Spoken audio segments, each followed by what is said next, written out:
I never thought my own family would try to sabotage my wedding day. My cousin Ellie and I grew up together, almost like sisters. We shared clothes, secrets, and dreams throughout our childhood. But something changed when we hit our 20s.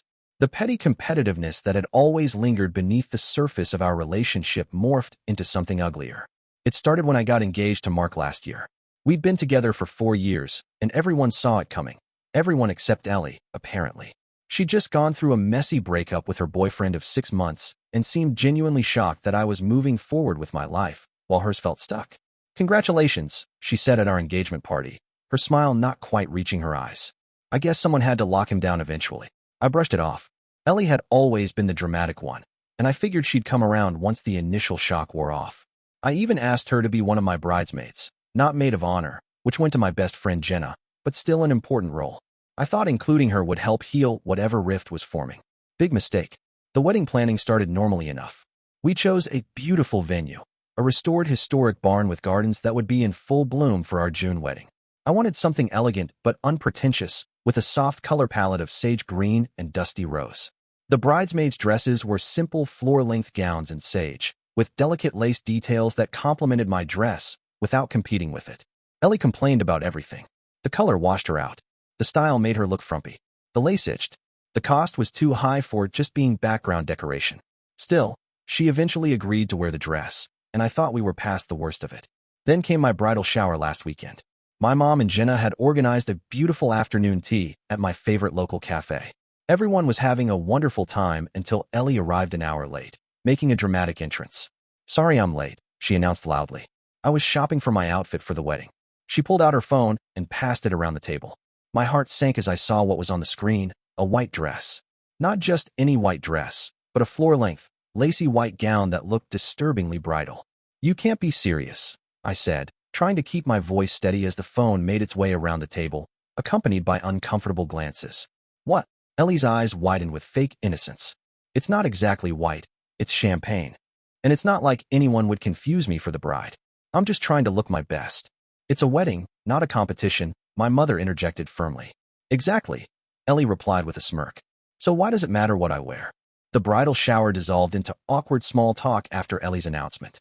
My mother pulled her aside while I tried to salvage what was left of the celebration, but I could see them arguing in hushed tones near the cafe's entrance.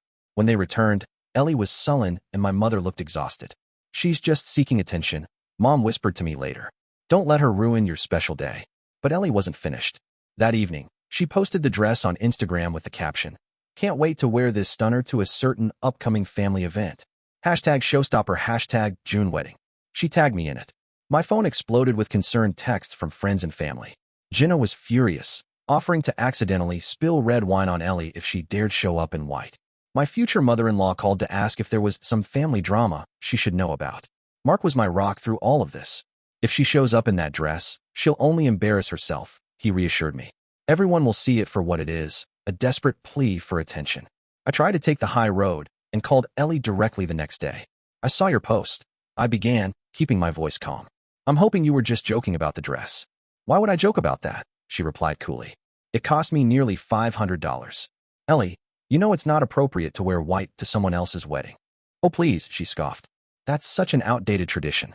Besides, you've always been so traditional. Someone needs to liven things up." I took a deep breath.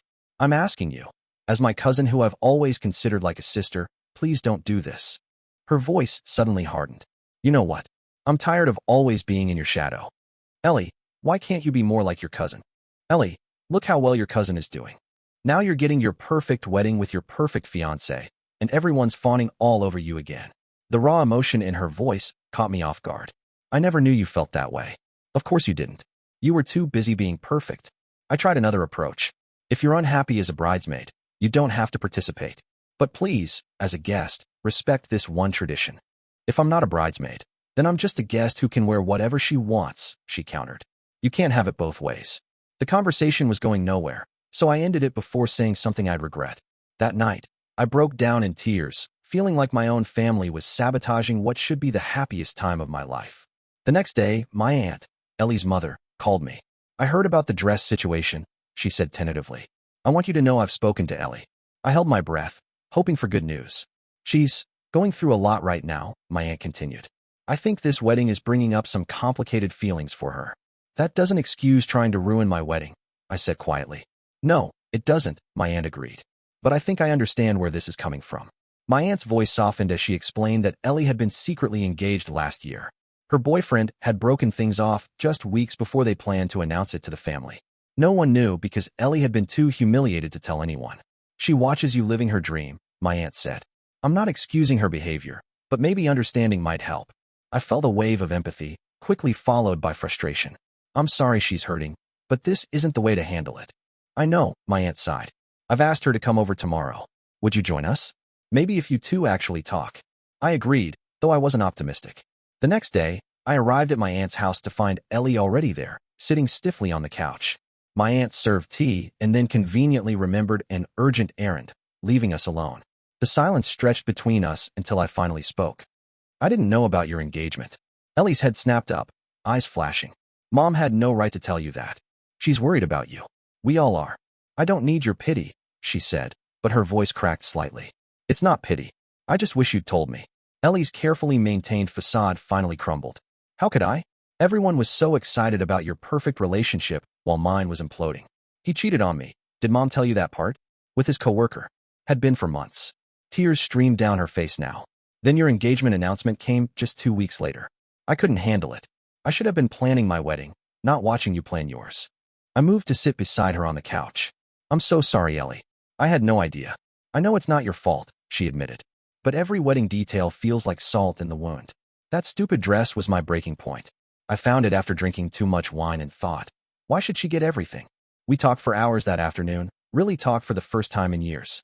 About her heartbreak, about my fears for the future, about the competitiveness that had damaged our once close relationship. I won't wear the dress, she finally said. I actually returned it already. Mom made me see how ridiculous I was being. Thank you, I said, genuinely relieved. And if being in the wedding is too painful? No, she interrupted. I want to be there. I need to move forward. 2 weeks before the wedding, Ellie surprised me by showing up at my final dress fitting. She brought champagne and actually teared up when she saw me in my gown. On my wedding day, she was there in her sage green bridesmaid dress, helping me with my veil and making my grandmother laugh during photos. Before the ceremony, she hugged me tightly. You deserve this happiness, she whispered. I'm sorry I almost ruined it. It wasn't a perfect resolution, these things never are. But as I walked down the aisle toward Mark, I saw Ellie smiling genuinely from her place with the other bridesmaids, and I knew our relationship had taken a step toward healing.